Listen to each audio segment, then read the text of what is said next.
Hello and welcome to Jim and Ben's Movie Adventures. My name is Ben and with me is... Ong. I'm glad you said it properly. Thank you very much. Did I say it properly though, or did I say it the way they say it in this film, The Last Airbender? Because that is what we watched this week, and I've definitely got thoughts on this one. I had to check the title to this movie a couple of times because as a fan of the series, you instinctually go to say Avatar: The Last Airbender. But no. This is just The Last Airbender. All right. This was a me pick, so it's my turn to do the synopsis. And luckily enough, the show does the synopsis for me. Water, earth, fire, air. Long ago, the four nations lived together in harmony. Then everything changed when the Fire Nation attacked. Only the Avatar, master of all four elements, could stop them. But when the world needed him most, he vanished. 100 years have passed, and we have discovered the new Avatar, an airbender named Aang. And although his airbending skills are great, he has a lot to learn before he's ready to save anyone. But I believe in Aang. He can save the world. Yes, he can. So, why don't you give us the statistics, the deets, if you will, of the Last Airbender, and then we can dive into our discussion. This was released in 2010. It was butchered by M. Night Shyamalan. Screenplay by M. Night Shyamalan. Cinematography by Andrew Lesnie. Starring Noah Ringer, Dev Patel, Nicola Peltz, Jackson Rathbone, Sean Taub, Asif Mandiv, and Cleve Curtis. Music by James Newton Howard. A budget of $150 million. Box office of 131 US domestic. Million, that is, sorry.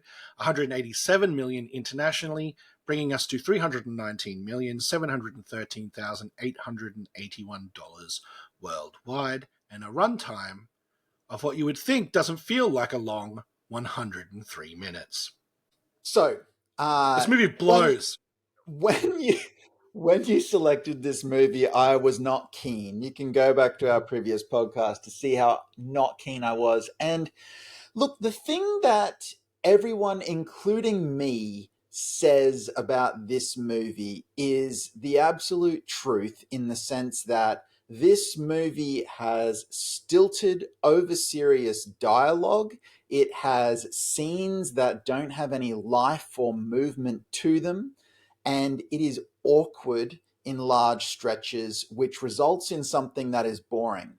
So everyone says that. I say that. I am guessing that you would say that. That is the most obvious problem with the film. So we could spend, our 40 minutes talking about that, except that everybody knows that that is the well-established problem of the film. And I think what's really interesting now is we don't just have The Last Airbender. So as Ben alluded to, if you're unfamiliar, I'll go super quick. Avatar: The Last Airbender was a Nickelodeon cartoon.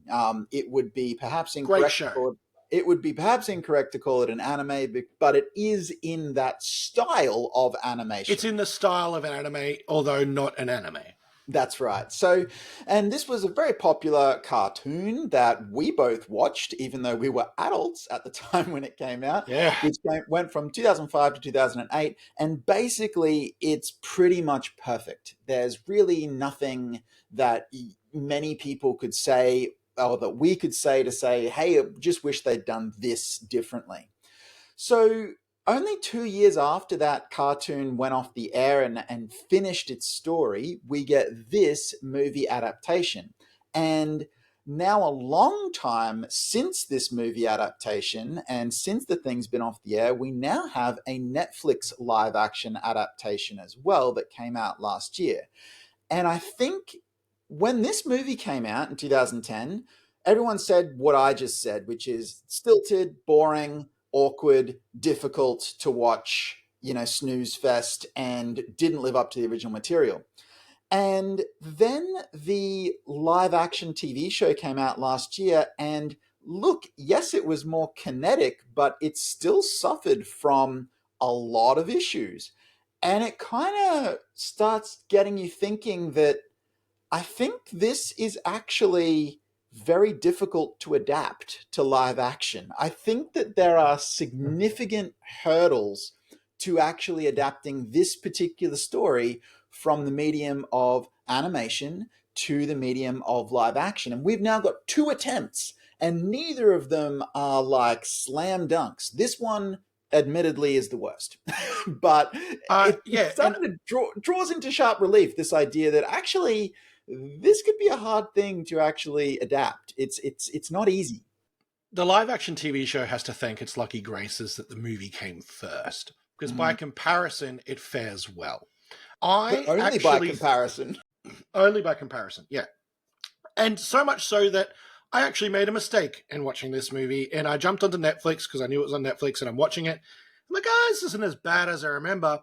And then I saw Zuko come on screen. I'm like, that's not Dev Patel. I'd been watching the start of the live action TV series again, so I had to switch across. I think the problem in adapting this property, and I mean that in general, whether you're going to do a cartoon movie or even a live action thing or anything like that, is the characters are what makes this show. Yes, there's bending and the world and everything around it, but each of the individual characters and how they interact with this world and each other is what makes it special. The cartoon has my favorite character in all of fiction, and that is Uncle Iroh. And he's done slightly better in the live action TV show. He's done horrendously in the movie. The problem is we can't spend enough time with the characters in a short form of content. We just can't do it. In a movie where you've got to grow and find these characters endearing, and you've got to learn their kind of nooks and their crannies, and you've got to start getting used to their jokes and their interactions, you don't have time in a short form live action TV show or a movie. Now, I actually think the movie should have been a lot better. And you talk about how we all know what went wrong, but that movie, watching it again, it reeked of arrogance. The movie was arrogant. It thought it knew better than what its source material was. It thought it could present something extra on top of what the source material was. And to this day, the director, M. Night Shyamalan, who has done movies I really enjoy, still thinks he was right. Like, it's wild that, for one, this isn't content he should have been making. It's not his wheelhouse, right? Like, I think even he thinks that to a certain extent, but he wanted to prove everyone wrong and do a big budget film, right? That's not his thing. That's not where he belongs. That's not where his talents lie. But yeah, it's the characters, and you look at this film, and the characters have no life. They have no energy of their own. Think as well, when I look at it, I'd agree with you. Like, the characters, they don't have life, they don't have energy. And what's really interesting is this cast, not so much the kids, although I am familiar with Nicola Peltz's work, but really the other kids, I do know Jackson Rathbone from Twilight vaguely. But if you look at like Dev Patel, and if you look at Cliff Curtis, and if you look at Sean Taub, Asif Mandi, I can't say it right, but Mandvi, these Yeah, are it's meant to be. actors that I've seen do really good work before. And what is really telling about this movie is they are all giving the same performance, which means it must be direction. And it's the same performance that, the lesser known cast are giving. Everybody across the board, is what I'm trying to say, has obviously been directed to give a serious, somewhat bland, monotone kind of performance. And some people manage to breathe a little bit of life into it, but not by much. Like, it's almost being flattened, on purpose. So I do think that, yes, it feels flat, and it definitely has the imprint of a director saying, do it like this. And I'm hypothesizing there, but again, I feel like the evidence for that is on screen. It's on the screen because again, and we've got comparison points. We've seen all of these people, and most of these people deliver very dynamic performances in other things. So why would they all flatten it together unless someone told them do that, And I think I don't know if you were alluding to it there. The only kind of standout in any way performance in this, I think, is Dev Patel. And it's because he's a good at what he does, and his character has more moments of emotion, so he gets to be a little bit different just by those facts. But like everyone else, yeah, it seems like they've been like, when you balance audio and you drop those peaks down, it seems like the peaks have been removed. And whether that was to match their child leads because they didn't want them to look different in the rest of the film or anything like that, I don't know. But I find this movie and around this movie endlessly fascinating because I think this, and I might be arrogant here, this movie almost should have been a slam dunk. It should have been free. No, And I'm not saying anyone else would have made it brilliant. I'm just saying this should have been watchable. it's tricky. I've been thinking a lot about this, particularly when I think about the live action adaptation. And that was where I came up against, look, this movie is bad. This movie could have been better. But I keep coming up against this material is incredibly difficult to adapt for anybody because the medium that they had and the story that they were telling were perfectly synchronized. The Yeah, idea that this would be a semi episodic, partly serialized cartoon that takes place over 22 episodes, 24 episodes, and then we have 3 seasons of it is literally that is the perfect delivery vehicle for this particular story. To move it into an 8 episode or 10 episode live action show means altering that structure. And the problem is the structure was perfect. The structure was perfectly matched to the story that they were trying to tell and the medium that they were on. It gets even worse when you try and take that and you push it into a movie. And that is one of the big things that I think this movie adaptation struggled with. It really becomes summary the movie. They summarize 3 or 4 episodes and they chuck it into a little bit of narration from Katara, and then they move on to the next beat, right? Now, in any adaptation, particularly a film, you have to do some summary and you have to do some shrinking and contracting of timelines in order to make everything work. I think what I kept coming up against when I look at this structurally, I say, okay, how do we avoid being summary the movie? Well, we actually have to make some large structural changes. That was going to be unpopular because this went off the air 2 years before the movie came out. Fans did not want big, radical, sweeping changes to a serialized structure. We weren't adapting Teenage Mutant Ninja Turtles here, but we had sort of vague threads in an episodic nature of a cartoon, and people got the iconography and the visuals of it, but we could really play in that sandbox. They wanted the story told from the TV show pretty much exactly. And you can't do that in movie form. You have to do something else. So you could either summarize or you could radically change to make it fit the movie. They opted for summary. And I don't think it fares particularly well as a result of that, you know? you're right. This movie, it's searching for beats. It's stretching to its next moment, right?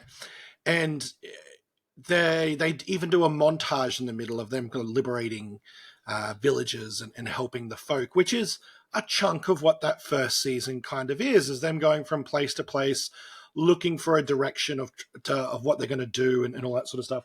It would have been almost better, and again, I'm not a writer, I'm not a filmmaker. I've watched a lot of movies, but it almost would have been better if they'd taken that montage and just kind of made it the second act and had like one village rescue and had a good beat. Even though that doesn't in the show, it does summarize a lot of what happens in the show.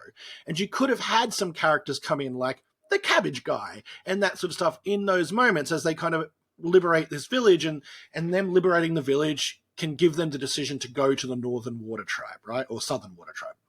Yet Like Northern.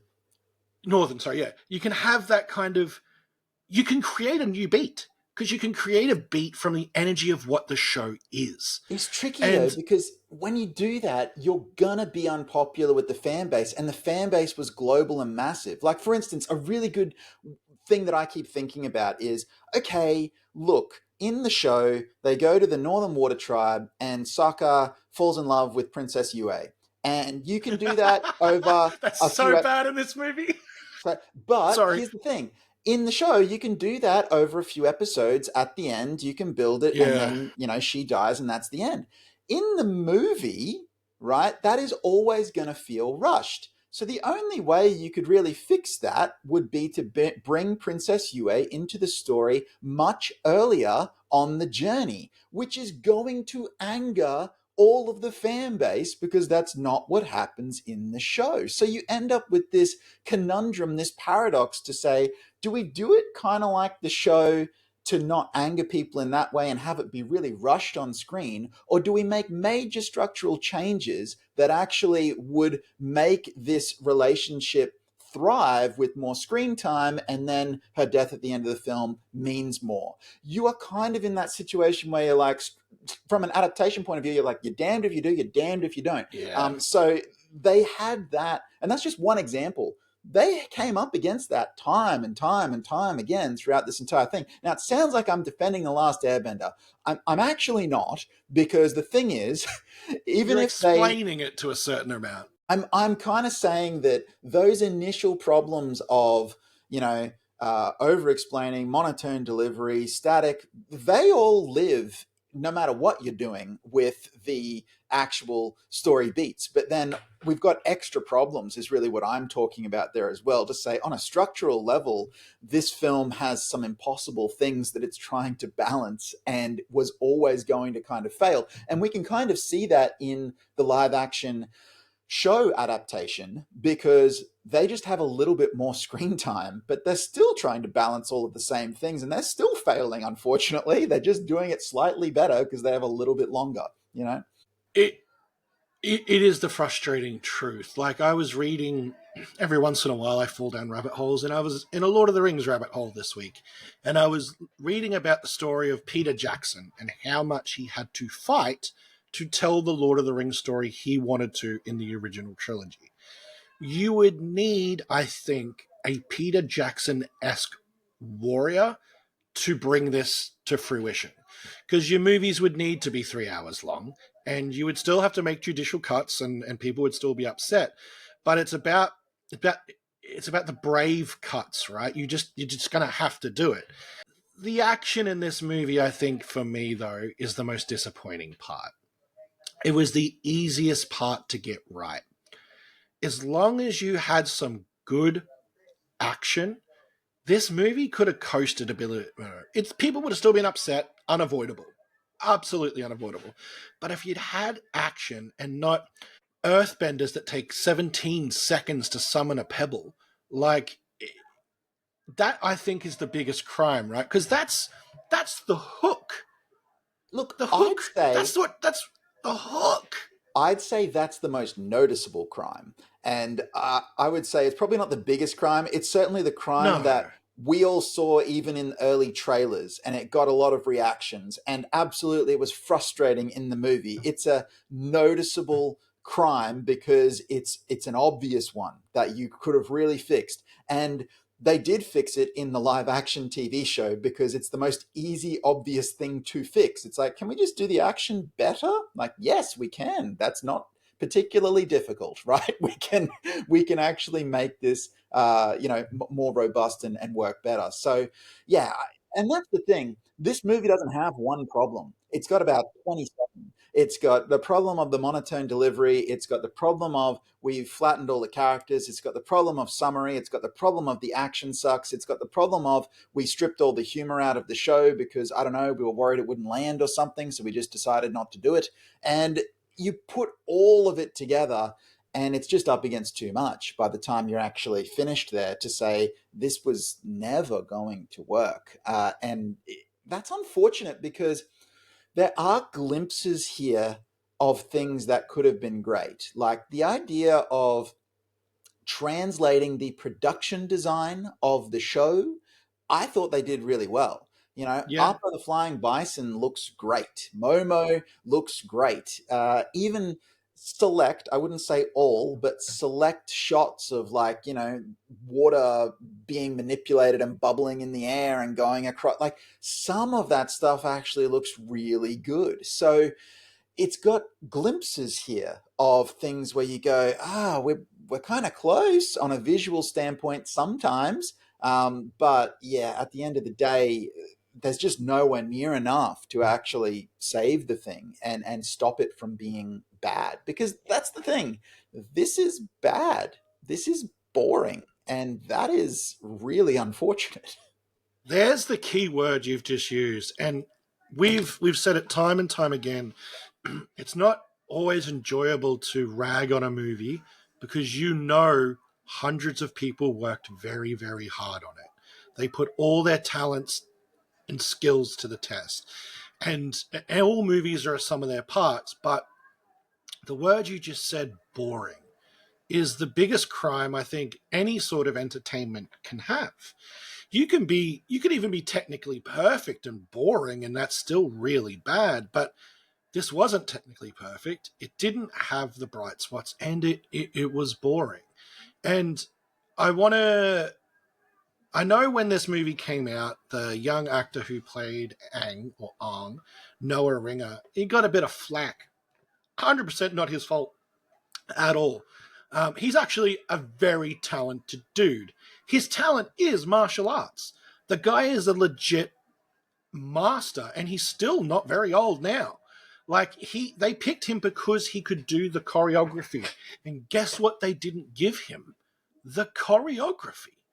Like, Yeah. like they picked a guy. Like that was the hardest thing to get out of the kid actor, right? Acting as a child, you're usually sacrificing one thing to get something else a lot of the times, especially in something like an adaptation. And this one, they're like, well, we won't go strictly for an actor. We'll go for somebody who can do the action, who can look authentic. And that, I think, was the right choice. That is 100% the right choice, because Aang himself, especially in the first movie, isn't that deep of a character, right? He has his moments, and he's a child who is scared, but most kids could do that with enough takes. He had the kung fu, and they didn't use the kung fu. They made him learn something completely different that was flowy and awful. And like, he doesn't have a lot of acting. And I don't think he really cares about acting that much. He's very much into his martial arts, and he trains people now and is a multi-time like national and world champion at different disciplines. Like, he's a genuinely talented dude. And I thought the hate he got when this movie came out was just, I think it was misplaced. People Oh, didn't know where to put it. absolutely. I was actually going to say that it is unfortunate that this movie is bad, as we've said, Mm, but that it also starred a young cast. That is yeah. really unfortunate. And I actually would agree with you. I think Noah Ringer, who plays Ang, look, I prefer to say Ang, but in the film they say Ang, so sure. Look, I think that actually he had glimpses of the character from the TV show. I actually think he was quite capable on a performance level of doing that. Yeah. But again, and you can see it in expressions, you can see it in glimpses. I'm like, you could give us the character that we all wanted, but he, just like everybody else, just like the experienced veteran adult cast members, are being flattened by this creative choice. And interestingly, I do think Nicola Peltz probably fares the best, in my opinion. You said Dev Patel, but Dev Patel was more experienced. Like Nicola Peltz, I think fares pretty well because I don't really, think of him as a child actor in this movie. He's like an no, actor he's actor. exactly. So she fares pretty well.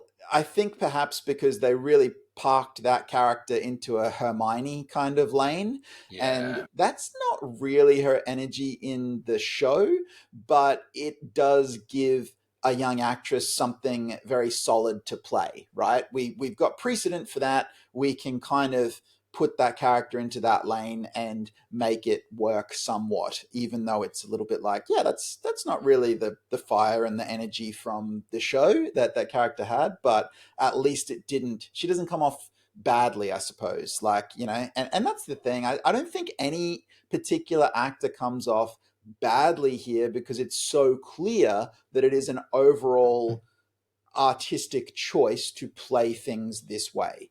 But it's just a shame it's a young cast because again, at the time, people do Jackson misplace their Rathbone, anger, you know. he, I think, unfortunately fared the worst out of these actors and characters because his character is so distinctive and he is so not that character. Again, not his fault. Sokka is the comedic relief, but also incredibly brave and kind of protective and tries to be the leader. But no, none of that comes through in this, and it doesn't come through for the various reasons we've kind of put through. And I think it even hurts him a little bit more because his other previous role that he is known most famous for is as one of the Cullens in Twilight, where he plays a very kind of ethereal, one note vampire. And that carries into this. It makes you think that he can only do that, which I can't believe that's true.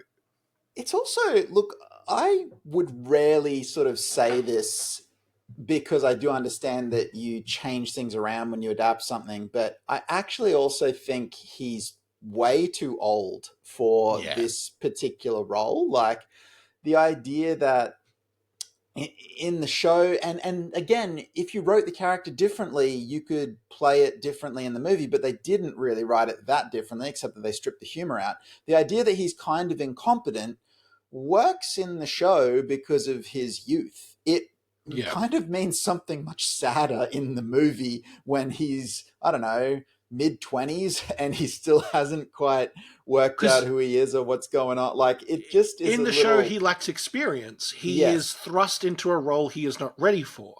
In the show, he looks like a teenager who still lives, or an adult who still lives at home who hasn't figured stuff out.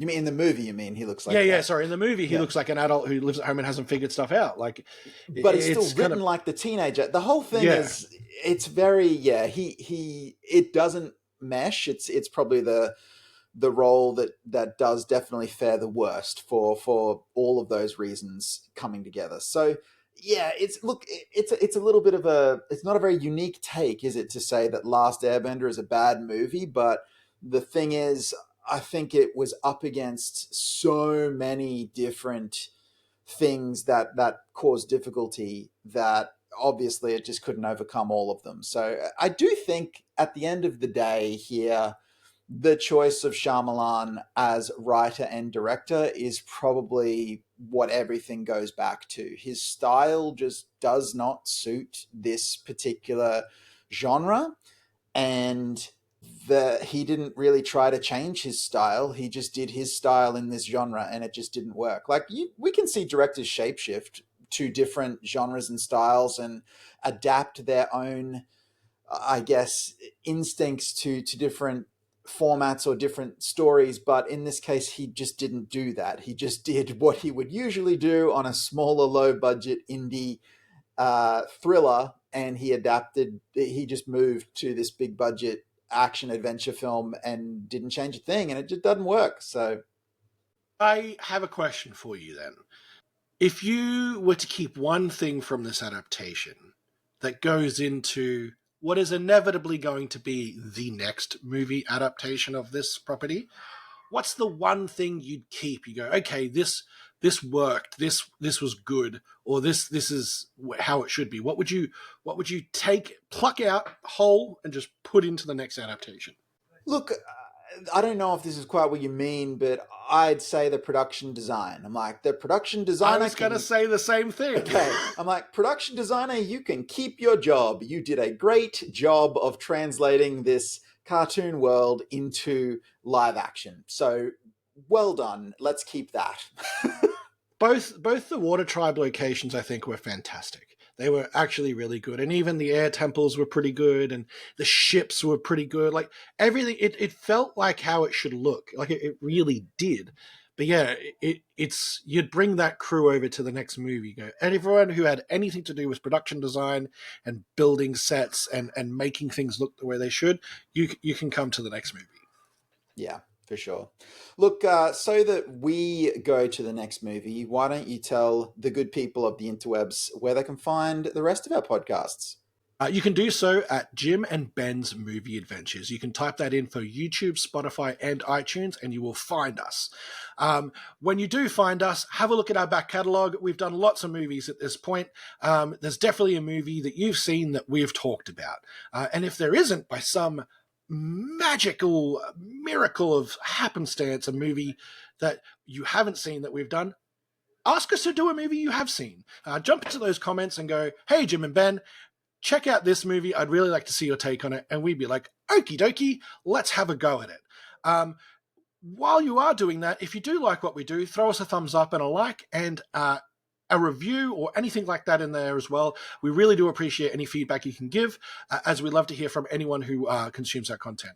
If you want to follow us on any sort of social media, you can do so at Jim_and_Ben for Instagram and Jim and Ben's Movie Adventures on TikTok. So, Jim, after the punishing low of The Last Airbender, what direction are you feeling that we're going to travel next? I'm going wild card. I'm going to choose a film I haven't seen, and I have no idea if you've seen it. And I just went, you know what? I just want to check it out because I want to check it out. So we're going to go and watch a film that feels like a throwback as far as I'm aware. Like I said, I haven't seen this movie. And I think the thing that really surprised me was that they are gearing up right now, or maybe it's already come out, I don't know, to do a sequel to it.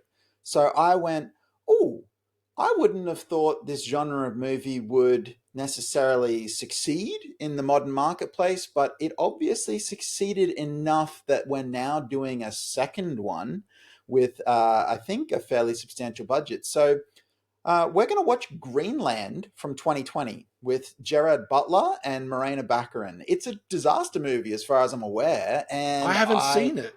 right. So I just went, we're doing a second one of these? Like, I don't think it was a cheap film to Yeah, make. disaster movies don't often get sequels because the disaster happens. Also that. So I went, there's a few things that are intriguing me here. So join us next week, or next time, I should say, as we watch Greenland. Thanks, everyone. Thanks very much, guys.